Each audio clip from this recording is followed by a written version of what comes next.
Гледай, конче опознах бойлера и два климатика. Тук е 60%. Слейф, това е единия инвертор. Другия 52%.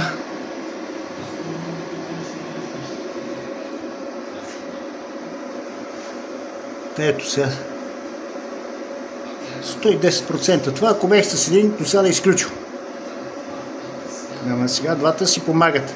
Даже то новия повече помага, защото по-малко е работил. Сега падат, защото малко климатиците вече влизат в 52,